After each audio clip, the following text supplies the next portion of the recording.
church, we sing together. What fortune lies beyond the stars, those dazzling heights too vast to climb. I got so high to fall so far, but I found heaven as love swept through.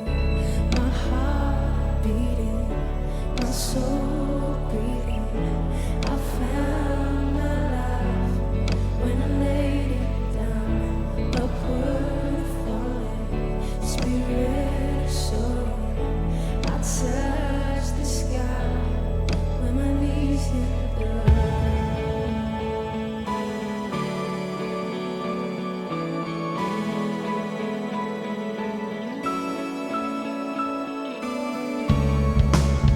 What treasure waits within your skies? This gift of freedom, gold can't buy. I bought the world and sold my heart. Come on, church. We traded heaven to happy. My heart beating, my soul beating. Lift it up, church. I found my life when I laid it down. Upward falling, spirit soaring. I touched the sky when my knees hit the ground. Find me here at your feet again. Everything I am, reaching out, I surrender. Come sweep me up in your love again, and my soul will dance. I'm with. Come on, church. Find me here at your feet again. Everything I am, reaching out, I surrender. Sweep me up in your love again, and my soul will dance. I'm a wings up forever. Find me here at your feet again. Everything I am, reaching out, I surrender. Come sweep me up in your love again, and my soul will dance on the wings of forever. My heart beating, my soul breathing. I found my life when I laid it down. Upward, my spirit soaring. I touch the sky when my knees hit the ground. My heart beating, my soul breathing. I found my life when I laid it down. Upward falling, spirit soaring. I touch the sky when my knees hit the ground. Find me here at your feet again. Everything I am, reaching out, I surrender. Come sweep me up in your love again, and my soul will dance on the wings of forever. Upward falling, spirit soaring. I touch the sky when my knees hit the ground. When our knees hit the ground,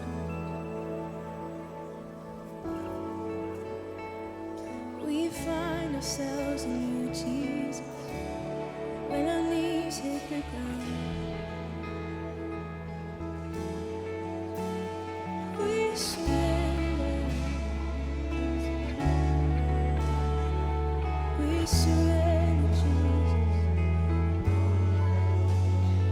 We surrender.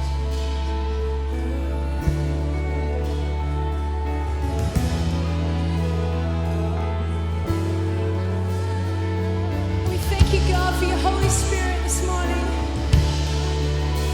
We surrender, God. We say, Holy Spirit, come. Fill our hearts afresh, God. We want more of you, and we surrender.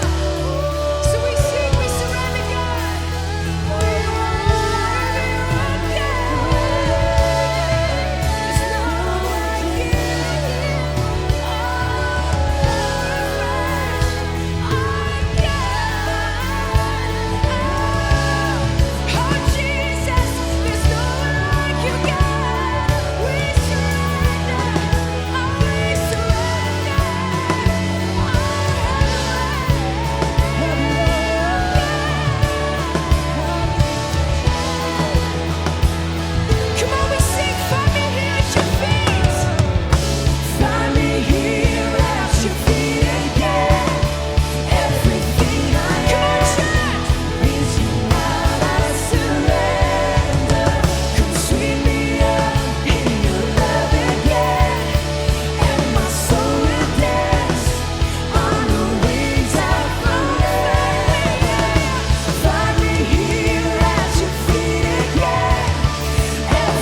I touch the sky when the music hit the ground.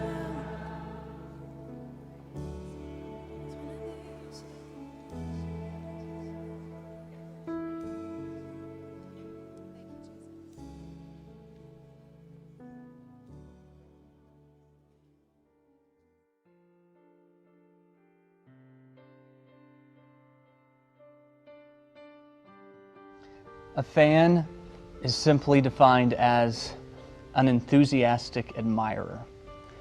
I would have to say that for most of my Christian life, I haven't been much more than a fan of Jesus. I was born into a Christian home. I went to a Christian school. You know, my dad was a preacher, and from the beginning, I was expected to love Jesus. I was expected to believe in Jesus. And that meant by the time I was 13, I was expected to have the Baptist blow-dry haircut. The peer pressure that I experienced as a kid was to, wear the Christian t-shirt. So I had God's Gym. I wore that one. This Blood's for You. Yeah, I had that one too. And from the beginning, I was a fan. I was a fan of Jesus. In fact, in my room, this is true, in my room, next to a poster of Michael Jordan, I had a picture of Jesus Christ. And that kind of captures it. I was a fan of Michael and I was a fan of Jesus. I wanted to be like Jesus, but I wanted to be like Mike.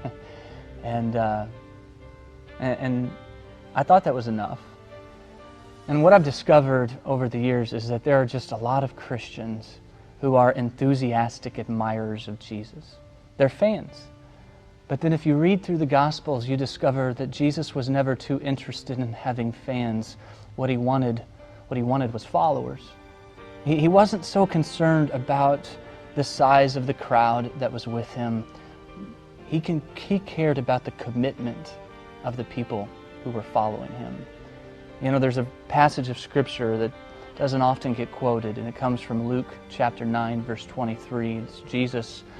And he says, if anyone wants to come after me, he must deny himself, take up his cross, and follow me.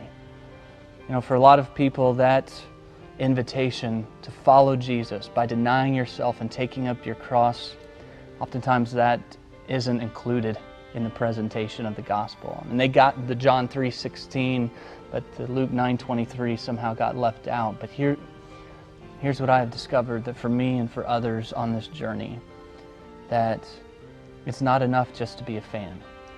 That until you completely surrender your life to Jesus Christ, and until you give Him every part of you, you'll never experience the real life, the true life that He wants you to have. And so you're going to hear some different stories of people on this website who have gone from being a fan of Jesus, just an enthusiastic admirer, to being a follower of Jesus. And they have said, I'm ready to surrender, I'm ready to hold nothing back, and to give everything I have to Jesus Christ. I don't know if you're a fan. Maybe you're someone, though, like me, who wanted to be close enough to Jesus to get all the benefits, but not so close that it required sacrifice. You wanted to follow Jesus into heaven, but you didn't necessarily want to take a cross with you. But the only invitation that Jesus offered was an invitation to die to yourself and to find life in Him. When we move from being a fan, just an enthusiastic admirer, to being a follower of Jesus Christ, that's when we truly find the life that He wants us to have. My name is Kyle Eidelman, and I am not a fan.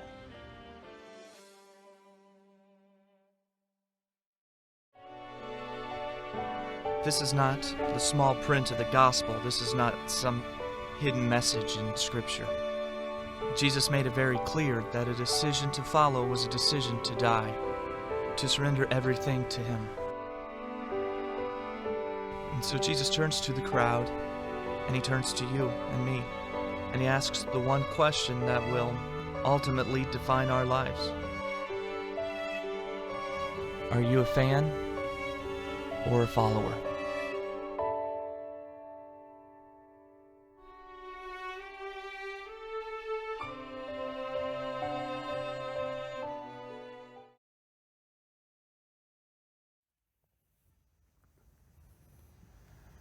DTR. My guess is that most of you know what those initials stand for, but if you need a little help with this, let me give you a hint. All right, if you're a young man and you're in a relationship with a young lady, then the initials DTR, they're probably enough to strike fear into your heart. Many young men dread what's known as the DTR talk. It makes them uncomfortable, so uncomfortable that they will only use the initials DTR. They won't actually say the words. Is this helping? You getting any closer? The objective for many young men is to postpone, to run away from, to put off the DTR talk for as long as possible. In fact, many of them are so afraid of the DTR, they will terminate a relationship when they sense the DTR talk is imminent. Now, do you know what DTR stands for? Here it is. Define the relationship. It is that official talk in a romantic relationship where you determine the level of commitment. You define where the relationship stands and you decide, is this thing going anywhere? Is it casual or is it committed? I remember, true story, I remember going on a date with this girl in high school. First date, we sit down for this meal and she tries to have the DTR talk with me. The DTR on the first date. I got out of there PDQ. That's all I remember. I just ran away. But I'll give you this. There does come a point in a relationship where it's important to define where things are, to see if they've moved past infatuation and admiration and they're moving towards deeper devotion and commitment. Now here's the thing. How you feel about the DTR talk is determined by how committed you are to the relationship. If the relationship is one of convenience, and that's kind of the way you want to keep it, I mean, if it's just kind of this casual weekend thing, then you're going to feel pretty uncomfortable. You're going to feel pretty anxious going into the DTR talk. You don't want to define that relationship. You want things to stay the way they are. But listen, here's what I want to ask you to do. I want to ask you to define the relationship between you and Jesus. Specifically, if we could, let's frame up that conversation by answering this question. Are you a fan or a follower of Jesus? I think that question really helps define where things stand. A fan is defined as an enthusiastic admirer. And a fan of Jesus, they might know the Christian bands. A fan may come to church every week. A fan may open their Bible and take notes. A fan may say grace before the meal. A fan may have a Jesus fish on the back of their bumper. They may make their ringtone on their phone a worship song. But that doesn't necessarily mean that they are a follower. And so here's what a fan will do. A fan will find a seat in the stands and they will cheer for Jesus.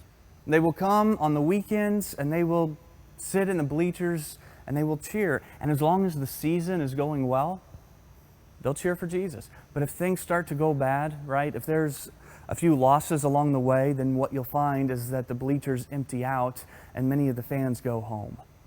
See, fans want a relationship with Jesus. They just want it on their terms. And so they want to follow Jesus close enough to get all the benefits, but not so close that it requires any sacrifice or commitment. What they're looking for, I think you would call a no strings attached relationship. Or yeah, you come on the weekends, you sit in the bleachers, you connect with him from time to time, but it doesn't really mess with your life. It doesn't really change anything. I saw this report a number of years ago on what they called the new vegetarians. Okay, so these new vegetarians were younger people who called themselves vegetarians, but they still ate meat a lot of the time. And they interviewed this girl, her name was Christy, and she said, "I'm a vegetarian, but I eat bacon." That's what she said. I'm a vegetarian, but I still eat bacon. Well, isn't a vegetarian by definition someone who doesn't eat meat? And isn't bacon considered a meat? So how can she call herself a vegetarian? See the problem? And so the real vegetarians got upset with the new vegetarians. They said, look, you need to change your name. Call yourself something else, but don't call yourself vegetarians if you're going around and ordering bacon. And so the new vegetarians, get this, they came up with a new name for themselves, and here's what they call themselves now. Flexitarians. flexitarians.